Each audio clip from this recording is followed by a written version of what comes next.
आज अतिशय आनंदाची गोष्ट आहे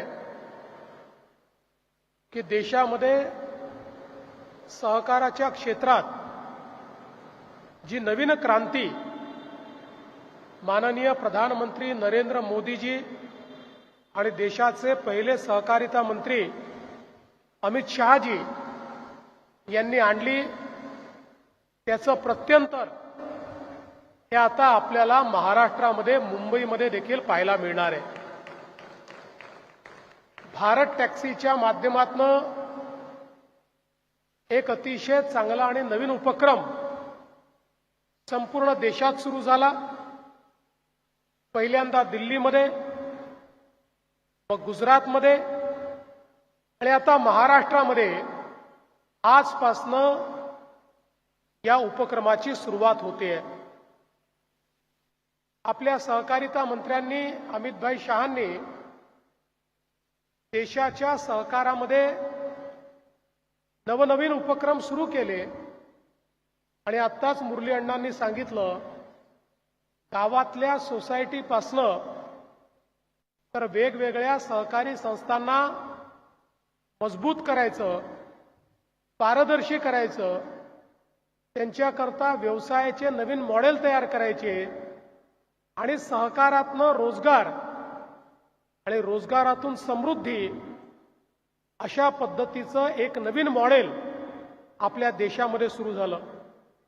आणि त्यातलाच एक महत्त्वाचा भाग म्हणजे भारत टॅक्सी।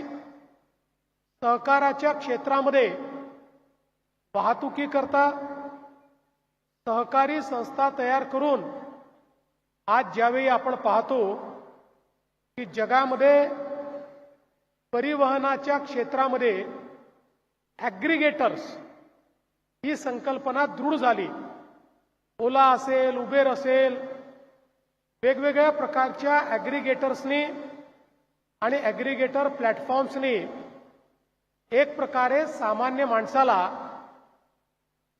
परिवहनाच्या क्षेत्रामध्ये सोप्या पद्धतीनं यात्रा करता आली पाहिजे, आपल्या गंतव्यस्थानापर्यंत जाता आलं पाहिजे, या दृष्टीने अतिशय चांगलं काम केलं।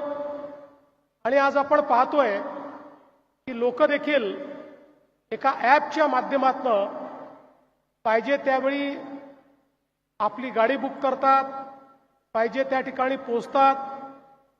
मोठ्या प्रमाणात एक निश्चितता ही परिवहनाच्या क्षेत्रात यामुळे आली।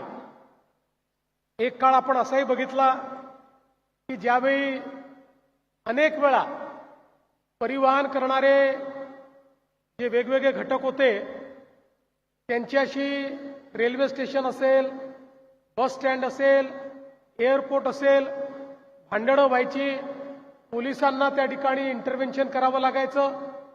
पण आज वेगवेगळ्या प्रकारच्या डिजिटायझेशनमुळे या गोष्टी हळूहळू संपुष्टात यायला लागल्या। पण त्याच वेळी काही नवीन पद्धती सुरू झाल्या। मग सर्च प्राइसिंग सारखी गोष्ट असेल, अशा प्रकारचा पाऊस आला की मोठ्या प्रमाणात टॅक्सीचे भाडे वाढवून टाकायचे। एखादा सणासुदीची वेळ असेल तर सर्च प्राइसिंग करायचं। अशा अनेक गोष्टी त्या ठिकाणी आल्या आणि हे सर्च प्राइसिंग केल्यानंतर त्याचा फायदा हा कधी टॅक्सी ड्रायव्हरला मिळाला नाही, तो फायदा हा ॲग्रिगेटरलाच मिळाला। आणि म्हणून एक प्रकारे या सगळ्या चांगल्या प्रकारातनंही काही वाईट प्रकार जन्माला यायला लागले। दुसरीकडे झालेला फायदा हा टॅक्सी चालकांना मिळत नाही। मोठ्या प्रमाणात टॅक्सी चालकांना या सगळ्या ॲपवर राहण्याकरता पैसा देखील द्यावा लागतो, त्यांच्या कमाईतला मोठा भाग त्याच्यामध्ये जातो। अशा अनेक गोष्टी या लक्षात घेतल्यानंतर एक नवीन मॉडेल हे या देशामध्ये भारत टॅक्सीच्या माध्यमातून तयार झालं की ज्याच्यामध्ये टॅक्सी चालक हे केवळ चालक नाही, ते मालकही आहेत आणि ते या सहकारी संस्थेचे शेअर होल्डर देखील आहेत। झालेला नफा हा डिव्हिडंडच्या रूपाने त्यांना देखील ट्रान्सफर होतोय आणि दुसरं कुठल्याही प्रकारचं सर्च प्राइसिंग याच्यामध्ये नाही, कुठल्याही प्रकारे हिडन कॉस्ट याच्यामध्ये नाही. सगळ्या पद्धतीनं एक असं मॉडेल की ज्याच्यामध्ये डेली सर्व्हिस चार्जेस एवढ्या एका छोट्याशा अमाऊंटवर या ठिकाणी सगळी सेवा दिली जाते आणि ही सेवा सामान्य नागरिकांना पूर्णपणे समर्पित अशा पद्धतीची सेवा आहे. मला या गोष्टीचा आनंद आहे की आज मुंबई जगातल्या पहिल्या 20 अशा शहरांमध्ये आहे ज्या ठिकाणी सुरक्षित आणि सुकर अशी सार्वजनिक परिवहनाची व्यवस्था आहे. आपल्या देशातलं दुसरं कुठलंही शहर अशा प्रकारच्या पहिल्या 20 शहरांमध्ये येत नाही. मुंबईचा क्रमांक त्यात येतो आणि मुंबईचा क्रमांक दरवर्षी वर चाललाय. पण जर या स्पर्धेत टिकायचं असेल तर सार्वजनिक परिवहनामध्ये अशा प्रकारच्या ज्या ॲप बेस्ड टॅक्सीज असतात त्याच्यामध्येही आपल्याला उत्तम दर्जाची वाहतुकीची व्यवस्था ही देणं गरजेचं आहे आणि तीच व्यवस्था देण्याकरता आज या ठिकाणी भारत टॅक्सीची सुरुवात झाली आहे. मला याही गोष्टीचा आनंद आहे.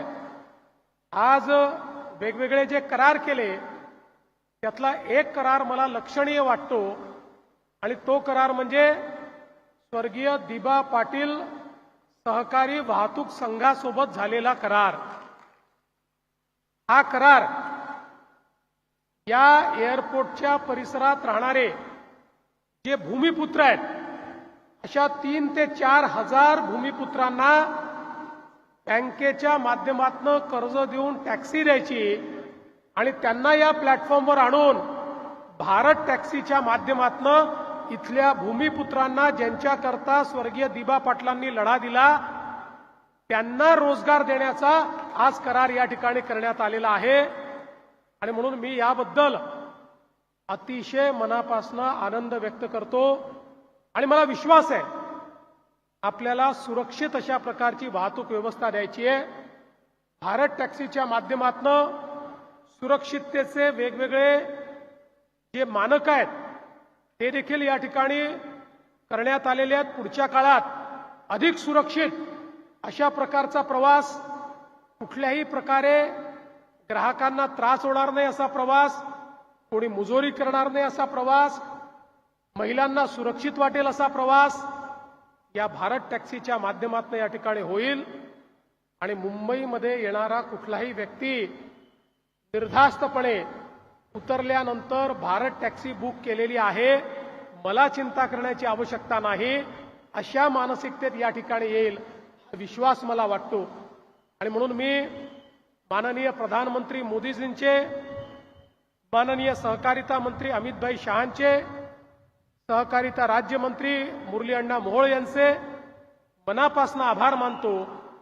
महाराष्ट्रामध्ये नवी मुंबईचं हे एअरपोर्ट जे 2030 साली देशातलं सर्वात मोठं एअरपोर्ट असेल, या एअरपोर्टवर भारत टॅक्सीचं मी स्वागत करतो.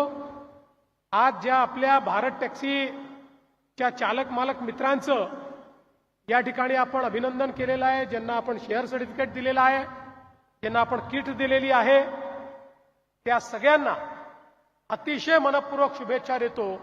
आणि या चांगल्या कार्यक्रमाकरता आम्हाला निमंत्रित केल्याबद्दल महाराष्ट्राचा सहकार विभाग, केंद्र सरकारचा सहकार विभाग आणि सर्व अधिकाऱ्यांचे मनापासून आभार मानून माझे 2 शब्द संपवतो.